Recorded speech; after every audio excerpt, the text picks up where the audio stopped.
Hey everybody, I'm Cole Costello, and this is North Marion Athletics.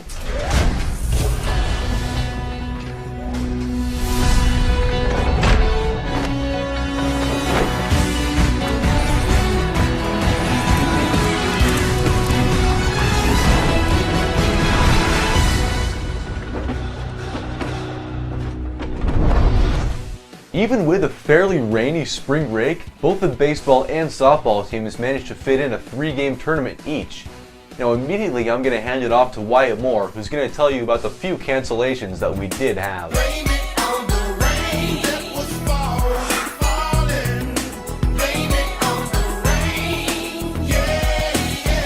Thanks, Cole. The only thing that was canceled this week was the baseball game on Friday against Corvallis. Now, we don't know when that's going to be rescheduled, so keep an ear open and you'll find out. Now I'm going to hand it back over to Cole Costello, who's going to talk about the baseball and softball tournament.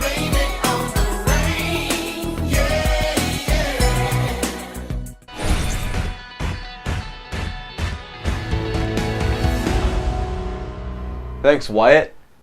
In the first game of the annual spring break tournament hosted at Bob Brock Stadium, the Vikings from Siuslaw took on our Huskies.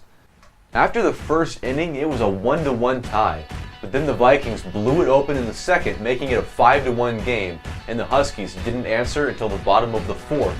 But by then, Siuslaw added another swipe of the plate to make it 6-1. When the Huskies stepped up to the plate in the bottom of the fourth, Brandon Hopper was ready to get things rolling as he doubled down the right field line, then stole third.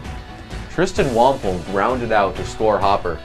Then Wyatt Moore came up to the plate and dropped one right in front of the center fielder for a single. Spencer Beachy kept it up as he tallied another base hit for the Huskies.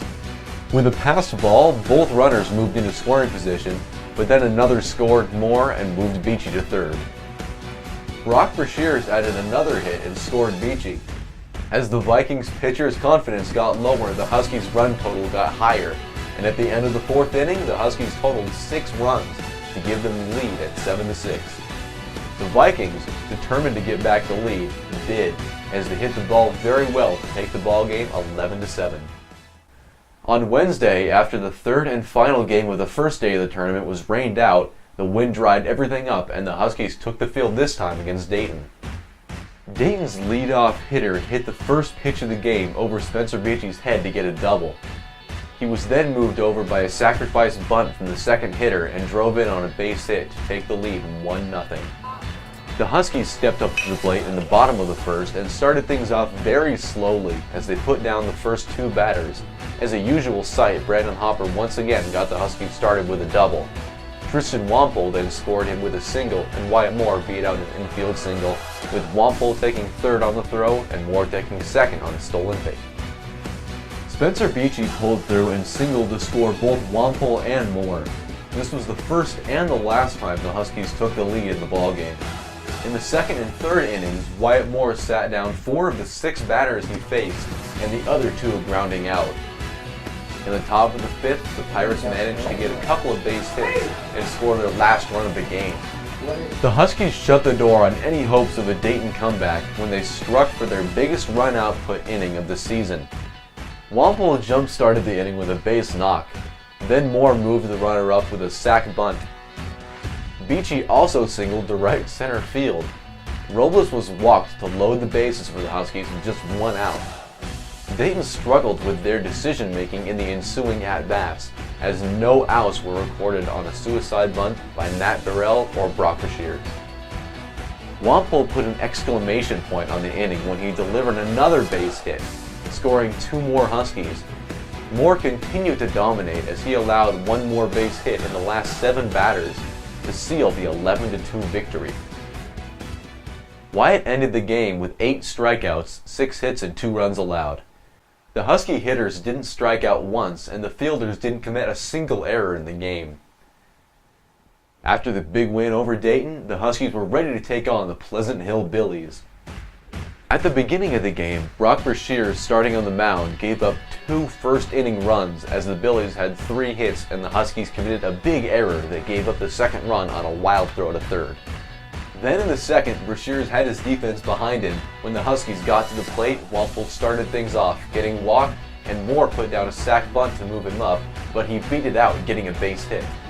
A pass ball allowed the runners to move up, and Brandon Royals ground out scored Wampole, and Moore advanced to third. From then on out until the 6th inning, it was a 2-1 ball game. But when that 6th inning came, Pleasant Hill scored 2, and in the bottom half, the Huskies stormed back to tie the ball game at 4. But in the 7th inning, the Billies posted a 6-run spot to make it a 10-4 ball game. As the Huskies were told by Coach Randy Bruck to not swing until you have a strike and to just keep on getting to the next batter, they did as they were told.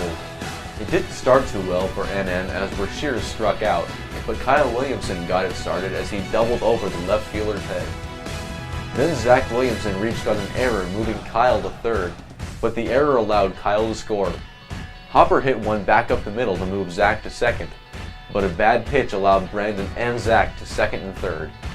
Wampole again got walked, and Moore made the defense make a play, but they committed an error, allowing Zach and Brandon to score. Robles got walked, and Burrell got hit by the pitch, allowing yet another run to score. Brashears also got walked to score more, and then Kyle Williamson, with the pressure on, could not pull through as the Huskies were just 1 run short from a tie ball game and 2 from a win. The final score was 10-9 Pleasant Hill. The Huskies' record turns out to be 3-4 with league starting up this week. The Huskies opened up their spring break on Saturday with 2 wins out in Astoria, winning the first game 16-2 and then 13-0 in the second. Then during the week, the Huskies came to host its first annual spring break tournament, opening against the 5A Madison Senators. The Huskies jumped on the Senators early and often, cruising to a dominating 16-1 victory in 5 innings behind some great pitching by senior Courtney Lee. Game 2 saw the Huskies facing a familiar opponent, playing the Astoria Fishermen for the 3rd time in just a matter of days. The Fish put up a little more fight than they did the last weekend, when they scored only twice, actually keeping the game close this time for the first 3 innings.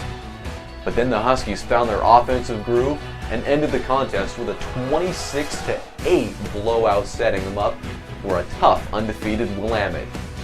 Facing undefeated 5A Willamette in the final, the Huskies once again had a strong performance from Lee in the pitching circle as they cruised to the championship win 10-0 in 5 innings.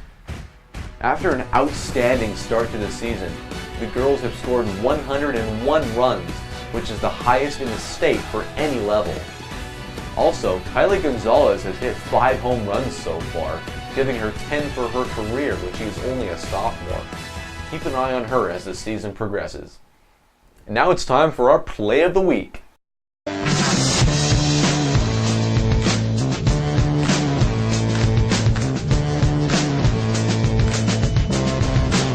In the middle of the Dayton game, Brandon Hopper and Spencer Beachy got a ball hit between them. Hopper called off Beachy and made a great play, making the diving catch to end the inning with a runner in scoring position. Make sure to high-five Brandon in the halls if you see him this week. This week, our North Marion Athletics FBLA high-flying performer is Courtney Lee of the softball team. Let's go.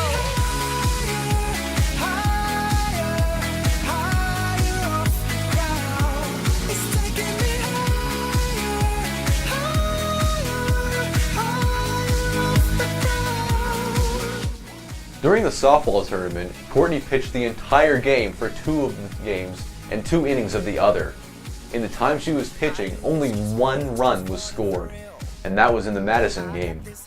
In the culminating game against undefeated Willamette, she pitched a shutout. Also batting, she had 6 hits, all were singles, and helped propel the team to 3-0 in the tournament. Congratulations to Courtney, and be sure to go to Miss Ione in room 2 for all of your balloon needs, as they are perfect for any occasion. Let's go.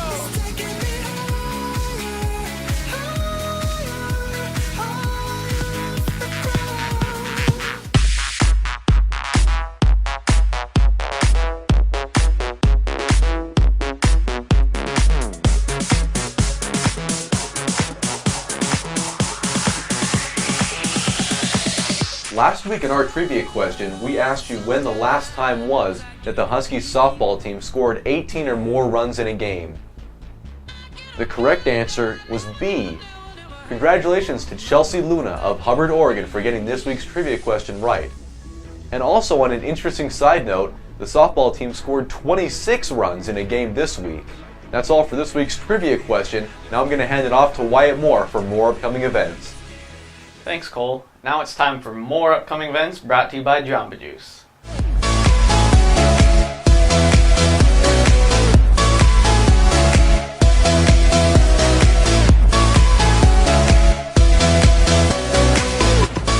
Monday, the golf team heads over to Arrowhead Golf Course for a match against Molalla. And then on Tuesday, league play starts for both softball and baseball as the softball team hosts the Indians and the baseball team travels to Molalla. The girls tennis team is also a host to the Junction City Tigers as they have a match against them. Brianna Martinez also travels to Stone Creek Golf Course for a match at LaSalle. As we move along to Wednesday, the track team has their first track meet of the season as they're going to travel to Sprague. And also, the boys tennis team is scheduled to have a match at home against the Indians of Molalla. Thursday, the boys tennis team travels to Cascade, and the girls tennis team hosts the Cougars. Baseball plays Molalla again, but this time it will be at home, and softball travels to LaSalle with a game for the Falcons. And then the lone event on Saturday is a boys tennis tournament at OES. And that's it for more upcoming events. And don't forget to go to the Outlet Mall in Woodburn and visit Jamba Juice, show your student body card, and you can get 20% off your price. Back to you, Cole. Thanks, Wyatt. It's that time again. As we close off another fantastic update, we'd like to thank Young Life for sponsoring our ticker. Be sure to go to the Hub in Hubbard every Monday night at 8 p.m. for fun, friends, and food. And also be sure to go to our website where you can sign up for our weekly newsletter. That's all for this week. I'm Cole Costello. See you next time.